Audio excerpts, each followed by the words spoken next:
Hoje eu tenho um tema que eu gostaria de primeiro ler com os irmãos, em Apocalipse capítulo 3.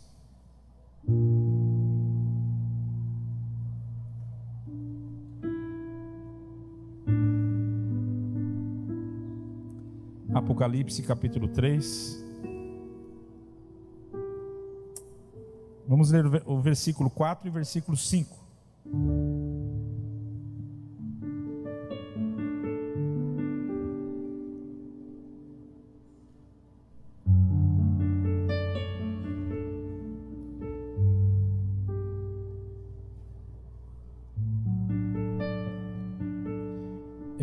Eu vou ler esse texto e depois já vou falar o tema que nós queremos traçar aqui essa noite. Tens, contudo, em Sardes, umas poucas pessoas que não contaminaram as suas vestiduras e andarão de branco junto comigo, pois são dignas. Ao vencedor será assim, vestido de vestiduras brancas, e de modo nenhum apagarei o seu nome do livro da vida.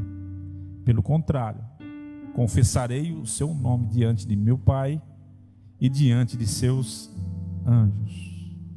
Até aqui só. Eu quero falar sobre a igreja de vestes brancas.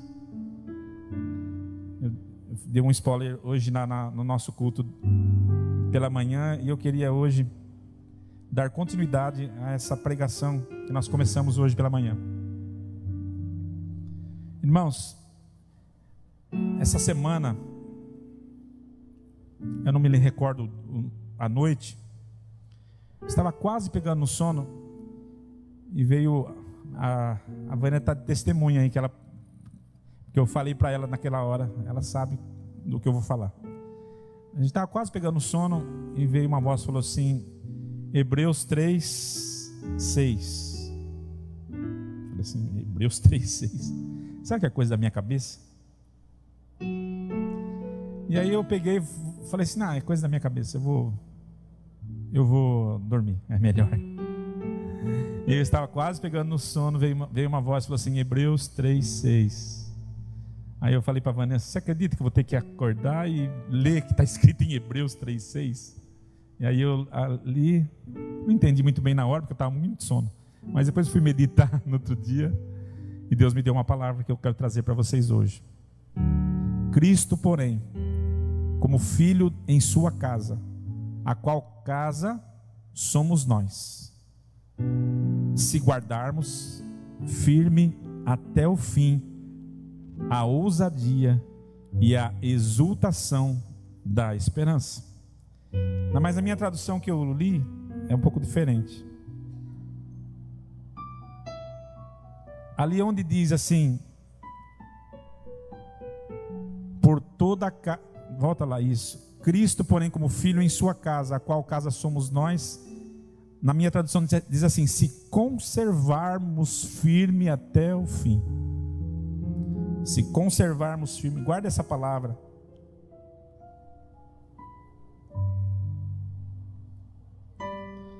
Glória a Deus.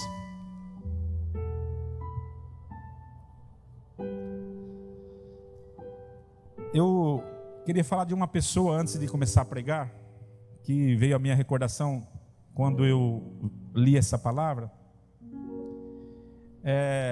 Eu não costumo muito contar a história da igreja, porque isso fica para o pastor Samuel, fica para os pastores aí que leem bastante, né? Uns pastores aí que gostam de ler sobre a história da igreja, gostam de falar sobre a história da igreja. E eu também gosto de ouvir as suas histórias, mas eu também gosto de ler bastante. E eu fui recordado de um livro que eu li muito tempo atrás, sobre um homem chamado Richard Baxter.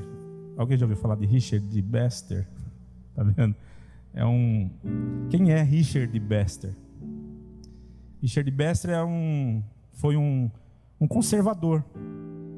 Ele era um sacerdote puritano, um sacerdote que ele era conhecido como, no meio da sua época, ele era conhecido como o pai ou como o mestre dos eruditos protestantes. Tal era a inteligência de Richard Baxter. Richard Baxter, ele nasceu em 1616 e morreu em 1693. Richard Baxter viveu 77 anos. Esse homem, ele teve uma vida muito sofrida, porque ele tinha muitas doenças. Era muito doente, Richard Baxter. Mas o que me encanta na história desse homem, um homem que viveu em 1600 depois de Cristo, é a sua compostura diante do Evangelho. Esse homem, ele, na sua época, chegou um tempo da sua trajetória cristã que ele dizia assim que a igreja tinha morrido. Ele falou: a igreja morreu. Porque ele comparava a igreja da época dele, e a reforma protestante foi feita foi em 1500 começou a reforma protestante, com Calvino, com outros, Martim Lutero e outros homens que marcaram a história da reforma protestante. E esse Richard Baxter, ele viveu mais ou menos um pouco depois desse período, em 1600, de 1500, 100 anos depois, esse homem começou a militar ao Evangelho. E a sua função, pastor Samuel Coelho, ele não acreditava mais na igreja. Ele foi um dos primeiros a começar a fazer esses cultos nas casas das pessoas, nas famílias. Ele buscava fazer lá a sua catequese, lá, ensinar os fundamentos, fazer aquelas pessoas aprenderem um pouco sobre Jesus, sobre a sua obra. E ele não acreditava mais no Evangelho, ele não acreditava mais na igreja. Ele falou assim: a igreja morreu. A igreja... Porque ele lia a palavra, ele lia a Bíblia, segundo seu relato, e ele não via nenhuma característica mais da igreja de Atos, da igreja de Cristo. Ele não via mais na sua época, na sua geração. Ele via totalmente deturpada essa igreja não existia mais. E um dia ele estava tão triste que ele foi orar, e Deus falou com ele para ele abrir um texto. Aí eu lembrei: por que Deus mandou eu abrir num texto? Não foi esse texto, mas Deus mandou ele abrir um texto. Ele abriu um texto, e naquele texto estava escrito assim: e as portas do inferno não prevalecerão contra a minha igreja. Aí ele pegou e houve um despertamento em Richard Baxter. Ele entendeu que a igreja não estava morta, mas que Deus sempre, na história, Ele sempre reservou, Ele sempre conservou pessoas que se mantiveram com as suas vestes brancas. Então foi quando ele começou a acreditar que ele poderia fazer a diferença na sua geração, pregando, sim, um evangelho puritano, um evangelho de princípios da Bíblia para as pessoas. E aí onde ele começou a ser reconhecido entre os eruditos do protestante daquela época. Foi um grande homem conservador que marcou muito a sua história. Aconselho você, leia a literatura, você que gosta desse homem. E aí a partir dessa literatura eu passei a me descobrir aonde eu me encontrava em tudo isso. Porque se você pegar essa passagem que nós lemos em Apocalipse, onde você ouviu falar de uma igreja de Sardes, e é interessante que quem gosta de... Falando muito. Quem gosta da história da igreja, e quem gosta de ler a Bíblia, vai entender que o livro de Apocalipse, as cartas, ela representam um período. Principalmente quem estuda escatologia, vai entender que cada carta representa um período da história da igreja. Olha que interessante isso. E a carta à igreja de Sardes, ela representa exatamente 1500, 1600 anos de história. Ela representa esse período da igreja na história. E a carta que Deus pede para João escrever ao Apocalipse, à igreja de Sardes, ele vai dizer exatamente: ainda tem uns poucos que não contaminaram as suas vestes. Quando Elias estava na caverna, irmãos, e ele achava que ele tinha ficado só, ele disse assim: eu só fiquei sozinho, só existe eu de profeta. Elias não acreditava que existisse mais alguém que pensasse igual a ele. Elias acreditava que não existisse mais alguém que tivesse os mesmos ideais dele.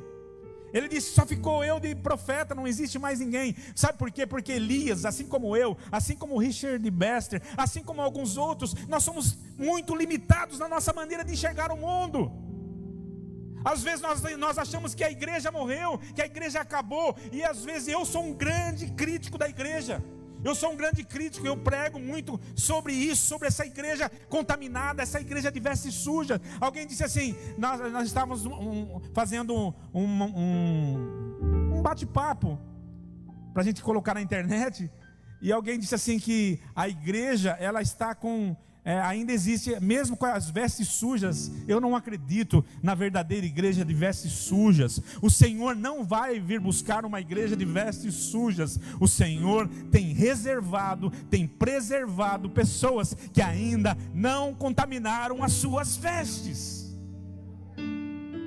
Não contaminaram as suas vestes. Quem são esses? Quem são esses? Por isso que eu disse que eu me encontrei nesse período. Tem muitos irmãos que se denominam: ah, pastor, eu sou um crente reformado, nós somos uma igreja reformada. Eu não me considero uma igreja reformada, me considero uma igreja conservada. Nós pregamos a essência da palavra na época de Jesus. Disse hoje pela manhã: a igreja não começou em 1500, porque a igreja não morreu em 1500. A igreja começou em Jesus. E a igreja continuou com aqueles conservadores que foram preservando as suas vestes até 1500. São poucos, mas existem. Esses conservadores que conservaram as suas vestes para que esse evangelho chegasse até nós de uma forma pura e verdadeira. Amém, queridos?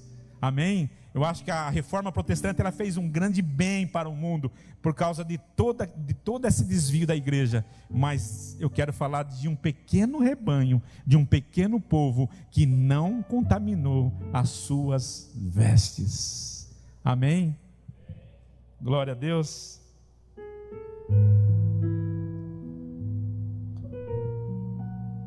A Bíblia diz assim: o qual a si mesmo se deu por nós, a fim de remir-nos de toda a iniquidade e purificar para si mesmo um povo exclusivamente seu, zeloso e de boas obras.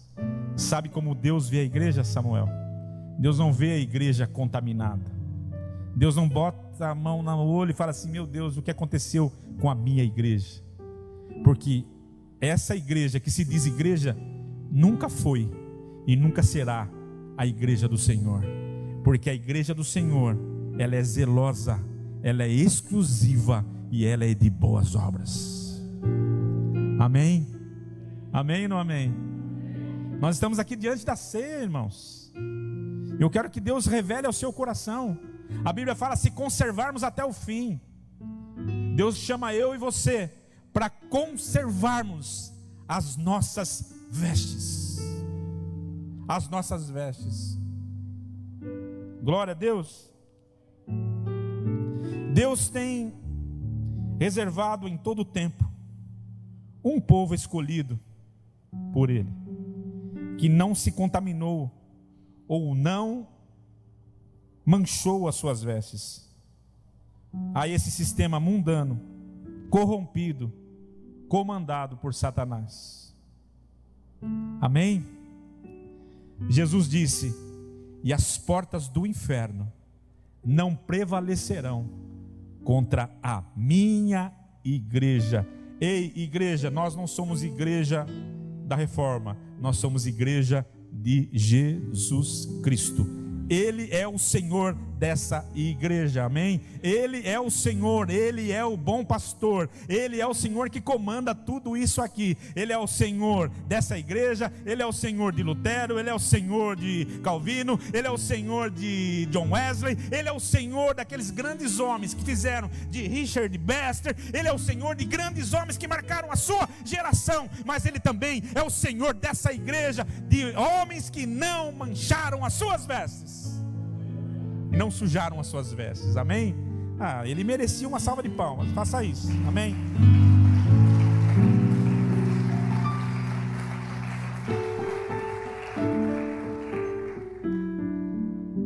Se Jesus disse, e as portas do inferno não prevalecerão contra a minha igreja, portanto, vamos lá, o que seria, pastores dessa igreja, o que seria uma igreja de vestes brancas?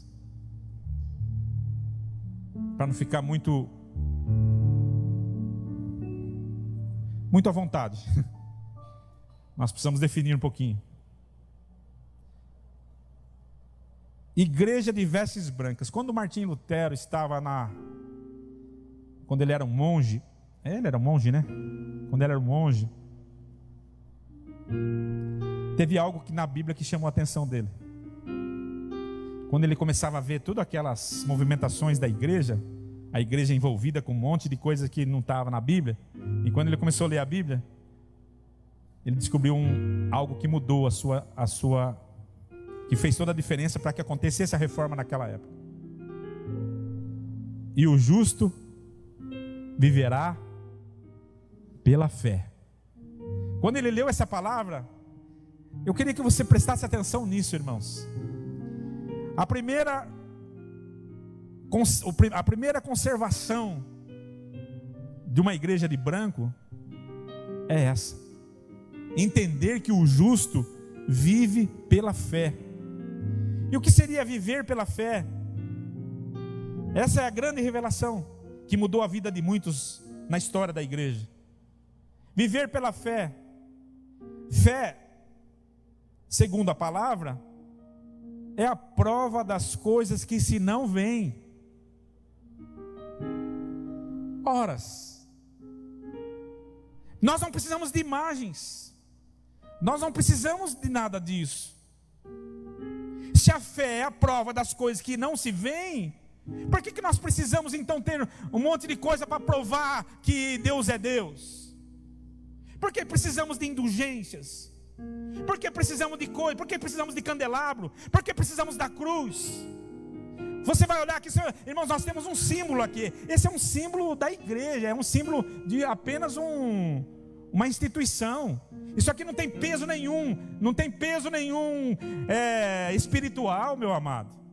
Você não vai encontrar peso nenhum espiritual aqui. Você não vai encontrar candelabro, não vai encontrar cruz no nosso púlpito. Você não vai encontrar. O que mais que o pessoal gosta de usar aí? Gosta de usar a arca da aliança. Nós não precisamos de nada disso aqui, meu irmão. Não precisamos de mezuzá para provar para você que Deus está fazendo, vai trazer paz para você. Não precisamos de nada disso, irmão. É isso que nós precisamos entender. A igreja precisa aprender a caminhar. Amém? É uma mistura de coisas.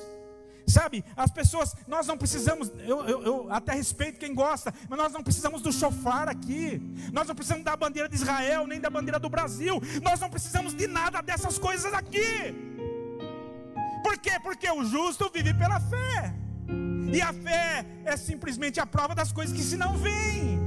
Você não precisa ver para acreditar. Você não precisa de amuleto para ter fé. Você precisa apenas crer. E quando você crê, você mantém as suas vestes limpas. Você não se contamina. Quantos estão aqui no nome de Jesus? Você não precisa ver santo na parede. Você não precisa ver nada dessas coisas. Ah, pastor, mas respeita a religião dos outros. Eu não estou falando de religião de ninguém, amado. Eu estou falando da igreja que se mantém com as vestes limpas. A igreja que conserva o seu caráter. É dessa igreja que eu estou falando. A igreja não precisa. Eu tenho falado, mas tem gente que gosta, né? Gosta de um amuleto. Gosta de se apegar a alguma coisa. Gosta de acreditar em alguma coisa. Você não precisa de nada, meu irmão. Nada. Todas as coisas que aconteceram no passado antes de Jesus foram sombras. Foram apenas sombras daquilo que haveria de vir. O Cordeiro já veio. O Cordeiro já ressuscitou. E o Cordeiro está no nosso meio. E o Cordeiro tem falado aqui nessa igreja. Amém? Nós precisamos acordar como uma igreja santa, uma igreja pura, uma igreja exclusiva, uma igreja que fecha os olhos e enxerga o céu. Uma igreja que fecha os olhos e sente a presença de Deus. Uma igreja que fecha os olhos e vê o Senhor operando. Uma igreja que fecha os olhos e vê o Senhor agindo. Aleluia. O Senhor quer ver essa igreja, Samuel. Alguns poucos que não contaminaram as suas vestes. Amém, queridos? Amém? Você não vai encontrar chave aqui. Você não vai encontrar caneta aqui. Você não vai encontrar... deram caneta hoje, né? Mas é só para agradar as mulheres. Tem até chocolate para agradar as mulheres. Você está entendendo, irmão? Eu posso falar? Você está entendendo o cara pálida? Você está entendendo? Você não precisa de nada. Você não precisa de nenhum subterfúgio para crer. Você não precisa de lencinho ungido. Você não precisa de óleo ungido. Você não precisa de nada disso, irmão.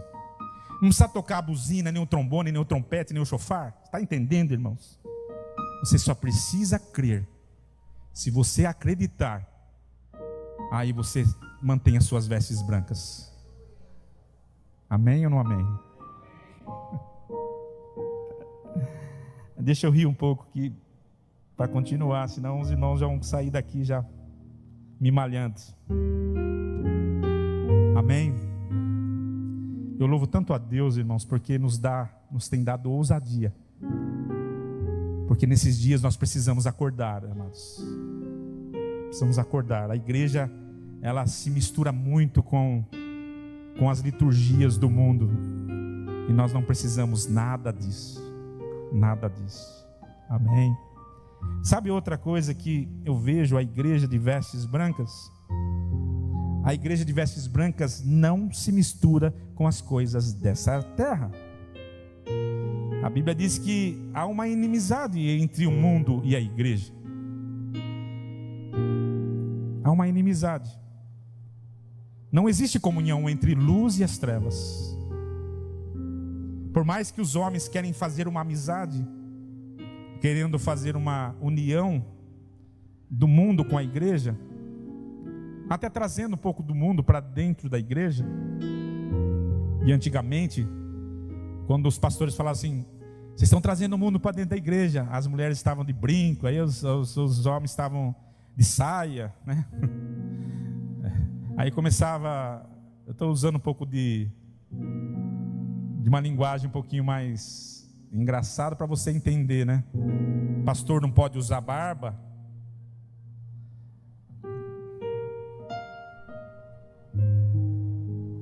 Sabe? Contaminar com o mundo é muito mais podre do que isso, irmão. É muito mais podre do que você acha que é ter uma barba grande. Às vezes você olha para uma pessoa igual a mim, igual o Sandro, que supera eu 10 vezes. E fala: onde já se viu ser um pastor desse jeito? O pastor Sandro fala que ele nunca foi levado a sério por causa disso. Sempre turma trata ele como pastor de adolescente. Cadê o Sandro? Ele está aí? Ele foi no banheiro? Mas Sandro, eu te respeito. Escuta aí. Sabe, irmãos, às vezes nós queremos trazer os costumes do mundo para dentro do nosso meio. E a igreja não tem. A igreja ela é limpa. A igreja. Você sabia que Deus não. Deixa eu falar algo para a igreja. Nós não precisamos de representantes para poder defender a igreja, sabia? Não precisamos. A igreja de branco não precisa de representantes para defendê-la. Esse ano é um ano político. O que tem de político fala assim: olha, um dia um político falou para mim assim: pastor, cuidado com o que você fala, porque uma hora você vai bater lá na porta da Câmara pedindo ajuda. Eu falei: o dia que eu for lá, meu irmão, é porque eu desviei da palavra. Nós não precisamos de representantes. Vocês estão entendendo, igreja? Pastor, mas nem um vereadorzinho? Não. Um deputado um pouquinho melhor? Não. Pastor, nós precisamos de sermos representados na... Não precisamos, não. Não precisamos, não. Quer que eu fale para vocês? Não precisamos nem de presidente. Não precisamos, não. Nós temos quem nos defenda. As portas do inferno não prevalecerão contra a minha igreja. Meu irmão, é o mestre falando isso. Nós temos quem nos defenda, e não é qualquer um, não. Não é qualquer um, não. Se você é de Deus, se a sua veste está limpa, fique tranquilo, seja quem for que estiver no governo, as portas, nem o diabo, nem o inferno, ninguém vai prevalecer contra a igreja dele, aleluia. Pode crer, ele vai nos defender, se preciso for, ele monta num anjo, desce aqui para nos defender. Nós temos quem nos defenda, igreja. Pare de ficar preocupado querendo misturar, fazer mistura. Pare com isso. Nós não precisamos. Exerça seu papel de cidadão. Vote lá, faça isso. Vote em quem você quiser. Mas a nossa cidade não é aqui. A nossa cidade é no céu, aonde está o nosso Senhor e Salvador Jesus Cristo. É para lá que nós vamos. A Bíblia diz: olha, de maneira nenhuma eu riscarei o nome deles do livro da vida. De maneira nenhuma. Esses que não contaminaram as suas vestes, conserve, irmão, até o fim. Conserve até o fim. Se você quer entrar lá, conserve as suas roupas brancas até o fim. Aleluias. Até o fim. Nós não precisamos misturar. Aí eu vejo igreja que proíbe barba, proíbe saia, proíbe tudo, mas está infiltrada, enveredada, arruinada, enlameada no meio dessa corrupção que é o mundo aí. Bando de hipócritas. Bando de hipócritas. É isso, um bando de hipócritas. Porque com o mosquito engole um camelo, conforme a Bíblia diz. E quer falar mal de pessoas que estão trabalhando e militando na obra com sinceridade. Amém? Ah, João Batista, vão cortar sua cabeça. Eu creio em quem me defende. Amém, queridos? A igreja de branco, ela se orienta pela palavra, irmãos. Quantos estão aqui? A igreja de branco, ela se orienta pela palavra. É interessante que hoje nós vemos as pessoas hoje fazendo curso. Eu não vou falar, senão eu vou falar que eu estou falando mal, e não é minha intenção, não é falar mal, mas é mostrar para vocês que não entre nessa. Posso falar algumas coisas aqui ou não? Então vamos lá. A igreja, ela não sobrevive de revelações. A igreja, ela não se orienta por revelações. A igreja não se orienta por profecias humanas. A igreja não se orienta por visões. A igreja não se orienta por movimentos. A igreja não se orienta por líderes religiosos. A igreja não se orienta por meio de sonhos. Vocês estão entendendo, irmãos? Ah, o irmão sonhou, eu tenho que seguir o que ele sonhou. Ah, o pastor Samuel, ele disse isso e eu acredito no que ele fala. Toda a profecia tem que ser analisada, tem que ser olhada. Você tem que pegar a escritura. E se o que ele disser não tiver nada com a escritura, não acredite nele nem em mim. Eu sonhei e agora nós vamos mudar toda a direção dessa igreja. A igreja não se orienta por sonho, por visões, por revelações, por nada disso. A igreja se orienta, a verdadeira igreja de branco, ela se orienta pela palavra. Pela palavra. Não é o que João disse, que José disse, que Calvino disse, que Eliseu disse, que todos esses homens podem dizer o que eles quiserem, mas a igreja ainda tem que se orientar pela palavra. É a palavra que orienta a sua igreja. A igreja de branco, ela é orientada pela palavra. Posso ouvir um amém? A igreja de branco não negocia os seus valores. Quantos estão aqui, irmãos, ainda, por favor? A igreja de Jesus, ela não barganha, ela não troca, ela não vende, ela não se vende, ela não relativiza as coisas. A igreja de branco, ela é sim ou não. Passou disso, é de procedência maligna. Posso ouvir um amém? Então, mais uma vez, a igreja de branco não se vende. A igreja de branco ela não se relativiza. A igreja de branco, ela não barganha. A igreja de branco, ela mantém a sua palavra. Sabe, irmãos, a igreja de branco é assim, pastor. Se você estiver disposto a continuar com essa sua crença aí, você vai ser preso. Irmãos, aí vai ser a hora de você entender se você é ou não de branco. Eu posso ser preso, mas eu não vou negar a minha fé. Eu não vou negar aquilo que eu acredito. Eu não vou negar. Amém? Não é a música do Zezé, não. É a Bíblia, tá? Amém? São 8h10, parece que eu preguei já 2 horas e ainda é 8h10. Deus está me ajudando aqui hoje. A igreja de branco, ela vive sobre a doutrina da palavra de Deus. A igreja de branco, ela se orienta pela palavra de Deus. E a igreja de branco, ela vive pelas doutrinas da palavra de Deus. Alguém disse assim, a palavra... O Nelson está aí? Está lá no fundo, né? Tema das nossas conversas, né, Nelson? Mas será que a igreja não precisa ser atualizada? A Bíblia é o que estão falando. A Bíblia é muito antiga.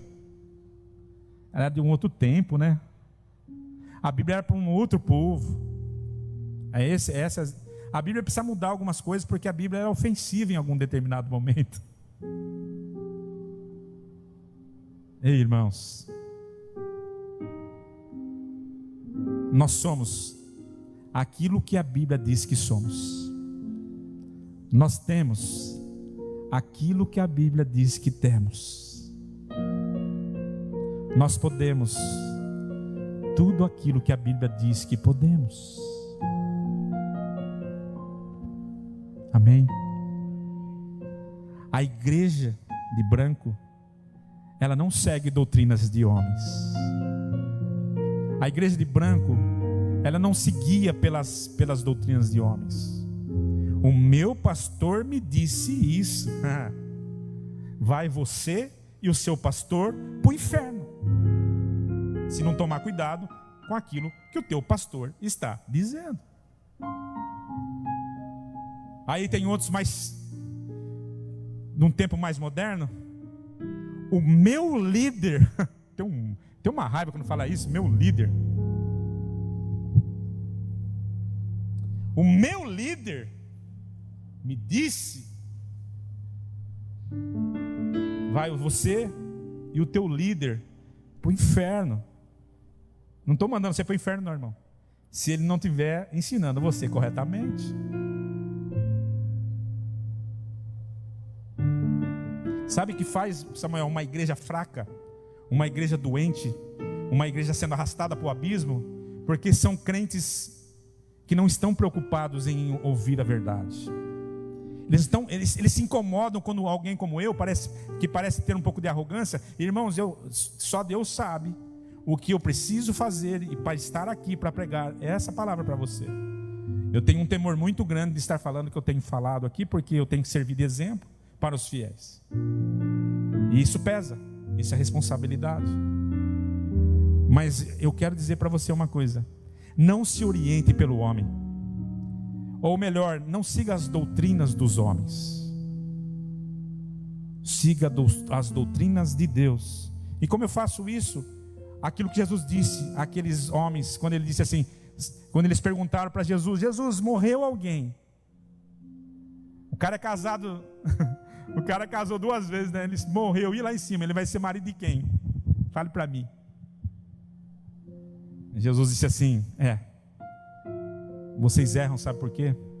Porque vocês não conhecem as Escrituras e nem o poder de Deus. Para que você saiba, lá no céu não se casa e não se dá em casamento. Mas tem gente que não sabia disso. Verdade, pastor? Está na Bíblia. Essa Bíblia que você carrega há tanto tempo debaixo do braço, não sabe nem o que está escrito dentro. Nessa Bíblia, tem gente que prefere ler literatura de todo mundo, mas não gosta quando a Bíblia fala alguma coisa, fala assim: não, a Bíblia tem outra interpretação. Que outra interpretação, o amigo? Que outra interpretação? Ora a Deus, peça o Espírito Santo, Ele vai interpretar direitinho para você. Ele vai interpretar direitinho para você. Você não precisa de cabeça de outro pensando por você, não. Pense por você mesmo. Você é inteligente. Deus te deu uma cabeça boa. Amém? Estou terminando. Olha, a hora não passa. Glória a Deus. Aquele relógio está parado? Não, está certo. O Senhor parou o sol. E aí hoje o Senhor parou o relógio. Meu irmão falou assim: meu Deus, acaba logo isso aí. Sai da frente, pastor. Eu saio, mas ele entra. A igreja de branco não se dobra aos deuses da sua cultura. Como o povo gosta de levantar ídolo, né? Como o povo gosta de levantar ídolos. Sabe? A gente pode dizer assim: a nossa igreja, nós, povo de Deus, não temos ídolos. Você não tem ídolo de gesso, de pedra, ou não tem ídolo de bronze, mas você tem ídolo de carne às vezes. Como a igreja gosta de levantar ídolos. Como a igreja gosta de se dobrar aos deuses dessa cultura. Meu irmão, sabe aonde está a diferença da verdadeira igreja? A igreja não se dobra, Samuel. A igreja de branco é como Sadraque, Mesaque e Abednego. Nós não nos dobramos, nós não nos ajoelhamos. Mas se vocês não se ajoelhar, vocês vão ser queimados vivos. Nós não nos ajoelhamos, nós não nos rendemos aos deuses dessa cultura. Eu quero dizer isso para você, igreja: não se dobre aos deuses da sua geração, não se dobre a nada. Você tem um Deus, e a esse Deus merece toda a honra, toda a glória e todo o louvor, amém? Glória a Deus. E eu quero encerrar com, talvez, falando algo mais interessante e algo que deve ser primordial na vida de uma igreja que está de branco. A igreja de branco, ela busca a purificação e a santidade para a sua vida. Purificação. A Bíblia fala e nos orienta que em todo tempo, sejam alvas as tuas vestes, e nunca falte o óleo sobre a sua cabeça. Vestes brancas, amém, fala de santidade. Óleo sobre a cabeça, fala sobre purificação. Deus quer nessa noite, irmãos, purificar, porque quando você purifica a sua cabeça, os seus lábios são purificados, a sua mente é purificada, a sua vida é purificada. Quando você se purifica, quando você permite isso, logo as suas vestes são santificadas. Deus está buscando pessoas que conservem as suas vestes brancas. E o Senhor disse: ainda eu tenho poucos. Coloca para mim novamente essa palavra, para ela dar sentido. Apocalipse capítulo 3, versículo 4 e 5, é isso? Tens contudo em Sardes umas poucas pessoas. Olhe para mim, irmãos. O Senhor disse que Ele tem reservado para Ele um pequeno rebanho. Um pequeno rebanho. O Senhor disse que poucas pessoas que não contaminaram as suas vestiduras. E é interessante que Ele fala: e andarão de branco junto comigo, pois são dignas. Glória a Deus. Glória a Deus. E Ele dá uma promessa ao vencedor, ao conservador, aquele que se mantiver com as suas vestes brancas aqui na terra. Sabe o que vai acontecer? Será assim vestido. E Ele está falando agora na eternidade, de vestiduras brancas. E de modo nenhum apagarei o seu nome do livro da vida. Pelo contrário, confessarei o seu nome diante do meu Pai. Olha lá, Pai. O Senhor dizendo: olha lá, Pai. Olha lá. Olha lá, Pai, aquela mulher. Olha aquele jovem, Pai. Olha aquele homem, Pai. Olha aquela palavra, Pai. Olha, Pai, aquela igreja. Olha, Pai, pessoas que não querem contaminar as vestes, Pai. Umas poucas pessoas, diz a palavra, mas a promessa é essa. Pelo contrário, confessarei o seu nome diante de meu Pai, e não só diante do Pai, diante dos anjos. Imagine milhares de anjos, o Senhor fala no seu nome. Olha lá. Está vendo aquele rapaz lá? Vocês estão vendo ele lá? É o Nelson.